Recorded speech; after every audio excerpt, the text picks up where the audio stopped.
नमस्कार दोस्तों, विजवानी चैनल पर आप सभी का हृदय से स्वागत है।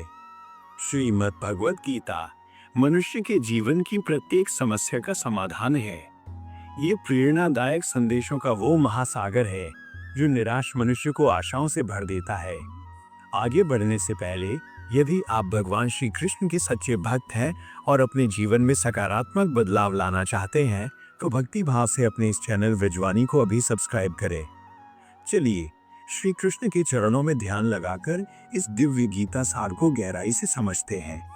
कुरुक्षेत्र की युद्ध भूमि में जब भीषण युद्ध प्रारंभ होने वाला था, तब अर्जुन अपने ही परिजनों पितामह भीष्म और गुरु द्रोणाचार्य को शत्रु पक्ष में खड़ा देखकर पूरी तरह टूट गया।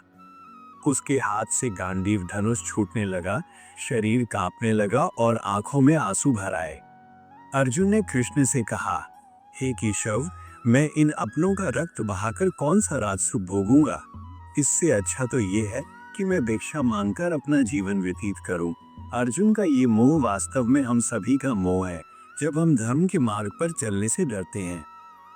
अब भगवान श्री कृष्ण ने मुस्कुराते हुए अर्जुन को वो ज्ञान दिया जिसने संसार की दिशा बदल दी। कृष्ण ने कहा, हे अर्जुन, तू बड़ी बड़ी ज्ञानियों सी बातें करता है, लेकिन जो सच में ज्ञानी होता है वो कभी शोक नहीं करता।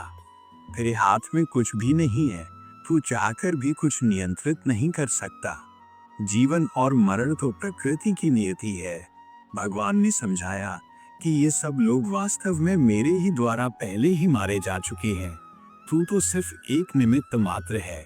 जो होने वाला है वह होकर ही रहता है, और जो नहीं होने वाला वो कभी नहीं होगा।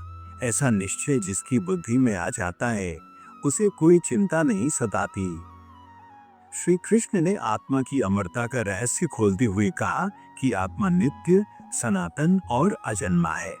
इसे कोई शस्त्र काट नहीं सकता, अग्नि जला नहीं सकती, जल भिगो नहीं सकता और वायु सुखा नहीं सकती। जिस प्रकार मनुष्य पुराने वस्त्र त्याग कर नए वस्त्र पहनता है, आत्मा भी पुराना शरीर छोड़कर नया शरीर धारण करती है। इसलिए मृत्यु से डरना अज्ञानता है। जो मर गया वो फिर से जन्म लेगा, और जो जीवित है वो एक दिन अवश्य मरेगा। इस सत्य को स्वीकार करना ही ज्ञान की पहली सीढ़ी है। कर्म के सिद्धांत पर बात करते हुए भगवान ने कहा कि तेरा अधिकार सिर्फ कर्म करने पर है, उसके फल पर कभी नहीं। फल की इच्छा ही दुखों की जड़ है। यदि तुम फल की चिंता करोगे तो तुम्हारा ध्यान अपने कर्म से हट जाएगा। इसलिए परिणाम की चिंता किए बिना निस्वार्थ भाव से अपना कर्तव्य निभाओ। जीवन की चुनौतियों से भागना कायरता है। भाग्य को दोष देना छोड़ो और अपने कर्मों को सुधारो, क्योंकि इंसान अपने जन्म से नहीं बल्कि अपने कर्म से महान बनता है। भगवान ने मन की शक्ति के बारे में बताया कि मन वायु की तरह चंचल है। यह मन ही है जो मनुष्य को इंद्रियों के वश में करके भटकाता रहता है। यदि मन को नियंत्रण में नहीं रखा गया तो यह आपका सबसे बड़ा शत्रु बन जाएगा, लेकिन यदि इसे अभ्यास और वैराग्य से जीत लिया जाए तो यह आपका सबसे अच्छा मित्र है। मन की शांति ही इस संसार की सबसे बड़ी संपत्ति है। जिसने अपने मन को शांत कर लिया वो हर परिस्थिति में आनंदित रहेगा। श्री कृष्ण कहते हैं कि क्रोध और अहंकार मनुष्य का सर्वनाश कर देते हैं। क्रोध में आकर व्यक्ति अपनी बुद्धि खो देता है और गलत फैसले ले लेता है। अहंकार के कारण हम अपनों से दूर हो जाते हैं। याद रखो, तुम खाली हाथ आए थे और खाली हाथ ही जाओगे। जो आज तुम्हारा है वो कल किसी और का था। तुमने क्या खोया जो तुम रोते हो?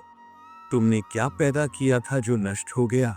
परिवर्तन ही संसार का नियम है, और इसे स्वीकार करना ही शांति का मार्ग है। भक्ति के मार्ग पर कृष्ण कहते हैं कि जो मनुष्य पूरी श्रद्धा से मुझे याद करता है, मैं सदैव उसके साथ रहता हूँ। चाहे कोई मुझे माने या ना माने, मैं हर प्राणी के हृदय में स्थित हूँ। समय आने पर सबको सब कुछ मिलता है। समय से पहले की चाहत ही दुख का कारण है। रिश्तों में दूरियां और कड़वाहट तभी आती है जब अहंकार बड़ा हो जाता है। इसलिए अपनी वाणी को संयम में रखें, क्योंकि वाणी के घाव कभी नहीं भरते। यदि आप जीवन में सफल होना चाहते हैं तो संदेह करना छोड़ दें। संदेह करने वाले व्यक्ति के लिए न इस लोक में सुख है न परलोक में। अपनी योग्यता को कर्म से पैदा करो। जैसे दीपक तले अंधेरा होता है, वैसे ही मनुष्य अपनी जवानी के पीछे छुपा बुढ़ापा नहीं देख पाता। इसलिए वर्तमान में जियो और अच्छे कर्म करो। सेवा सबकी करो, मगर आशा किसी से मत रखो, क्योंकि सेवा का सही मूल्य केवल भगवान ही दे सकते हैं। अंत में भगवान श्री कृष्ण अर्जुन से कहते हैं कि सब कुछ छोड़कर मेरी शरण में आ जाओ, मैं तुम्हें सभी दुखों और पापों से मुक्त कर दूंगा। जो मनुष्य इस गीता ज्ञान को दूसरों तक पहुंचाता है, वह मुझे अत्यंत प्रिय है। इसलिए दोस्तों, इस दिव्य ज्ञान को व्रजवाणी के माध्यम से अपने मित्रों और परिवार के साथ साझा करें। जय श्री राधे कृष्ण।